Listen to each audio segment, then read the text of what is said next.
Hello everyone, मैं हूं कामरान चौधरी और आप देख रहे हैं केमिस्ट्री विद कामरान।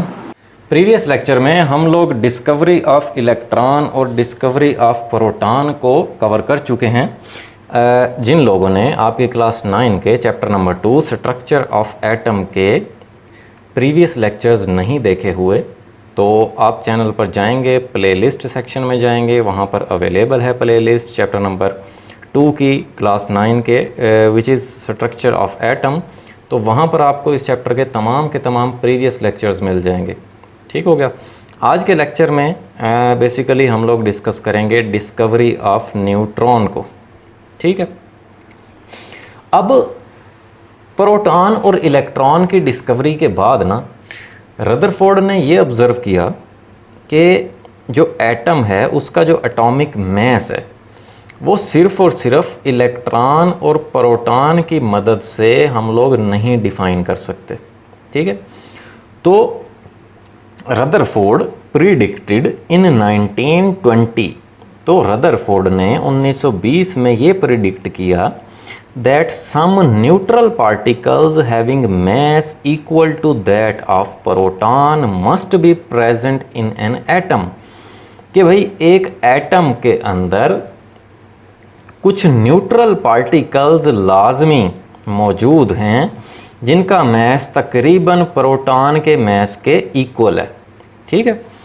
तो फिर क्या हुआ, फिर डिफरेंट साइंटिस्ट्स जो है वो इस रिसर्च में लग गए। ठीक है, कि भाई अब वो ऐसा कौन सा न्यूट्रल पार्टिकल है जिसका मास प्रोटॉन के मास के इक्वल है। ठीक है, और वो एटम का हिस्सा है, एटम के अंदर मौजूद होता है। ठीक हो गया। सो इन 1932 में जेम्स चैडविक, जो कि एक ब्रिटिश फिजिस्ट था, उसने बेसिकली न्यूट्रॉन को डिस्कवर कर लिया। ठीक है। तो फाइनली एटम का जो थर्ड फंडामेंटल पार्टिकल जिसको आप बोलते हो न्यूट्रॉन, उसे 1932 में जेम्स चैडविक ने डिस्कवर कर लिया। अब उसने ये डिस्कवर किया कैसे? ठीक है। तो इस वजह से मैंने यहाँ पर आप देख रहे हैं कि मैंने हाउ के आगे क्वेश्चन मार्क लगाया हुआ है कि बेसिकली उसने जो न्यूट्रॉन को डिस्कवर किया वो किया कैसे। ठीक है।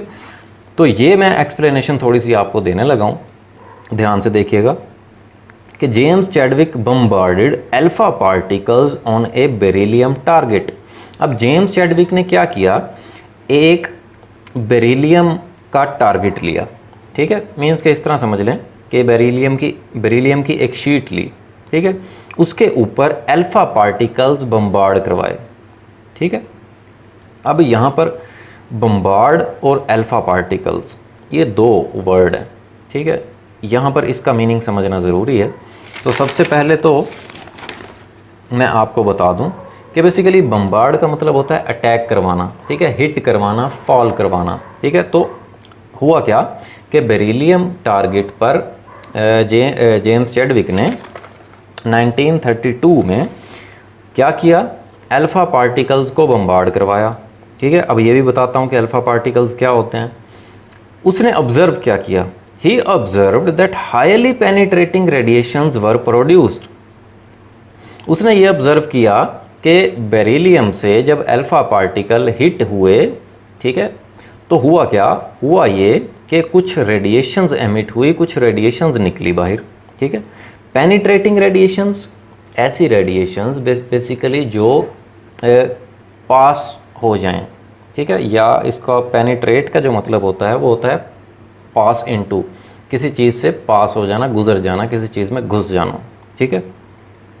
तो वो जो रेडिएशंस थी वो इतनी पावरफुल रेडिएशंस थी कि वो बेसिकली पेनिट्रेट कर जाती थी किसी भी बहुत मोटी शीट के साथ। या मैं अगर आपको एग्जांपल दूं, कंक्रीट आपने सुना होगा, कंक्रीट की वाल से भी ये जो पेनिट्रेटिंग रेडिएशंस जो कि बेरिलियम से निकली, जब अल्फ़ा पार्टिकल उससे टकराए तो इतनी हाईली पेनिट्रेटिंग रेडिएशंस निकली कि वो जो है ना बेसिकली कंक्रीट की वाल से भी पास हो जाती हैं। ठीक है।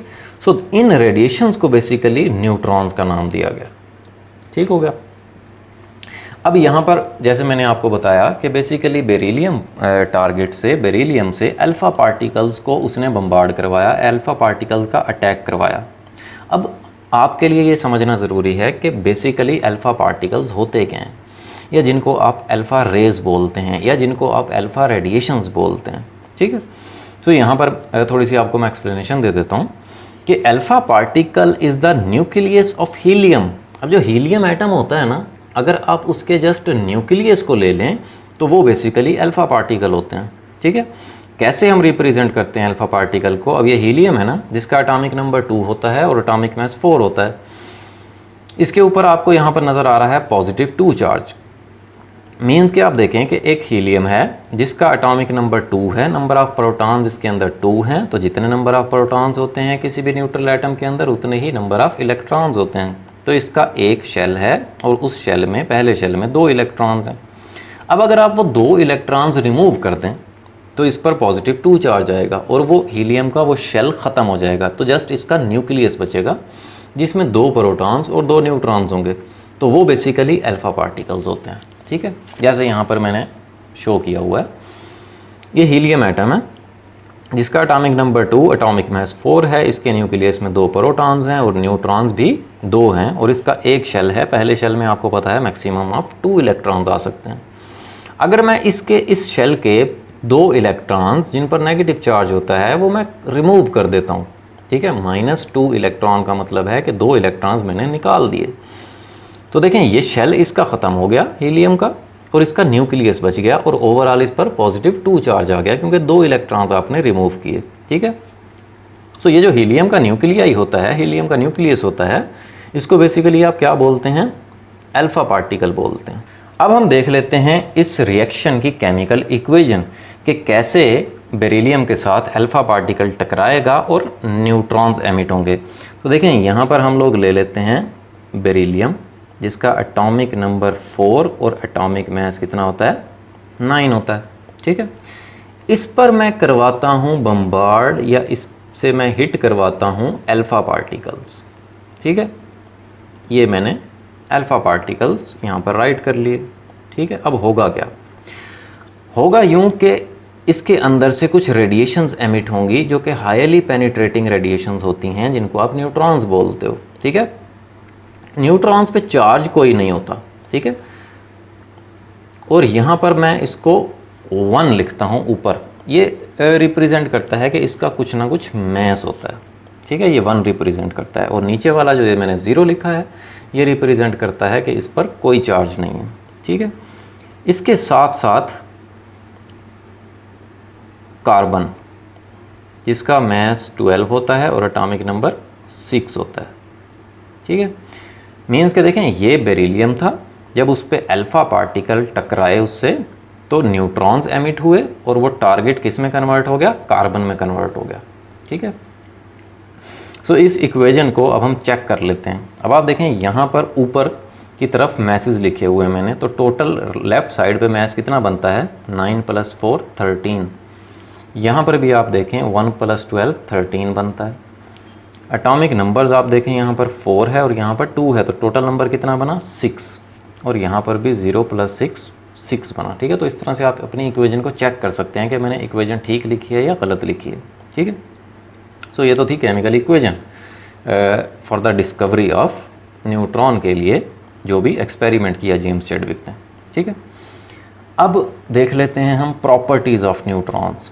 जो भी एक्सपेरिमेंट हुआ उससे बेसिकली क्या रिज़ल्ट अखज़ किया गया, क्या रिज़ल्ट निकला कि neutrons carry no charge, neutrons पर कोई चार्ज नहीं होता, दे आर न्यूट्रल पार्टिकल्स, ये न्यूट्रल पार्टिकल्स होते हैं। ठीक है, फिर नेक्स्ट प्रॉपर्टी क्या है कि दे आर हाईली पेनिट्रेटिंग, ये हाईली पेनिट्रेटिंग होते हैं। ऑलरेडी मैंने आपको बता दिया कि पेनिट्रेट का मतलब होता है पास इनटू, गुजर जाना, घुस जाना। ठीक है, mass of these particles was nearly equal to the mass of proton।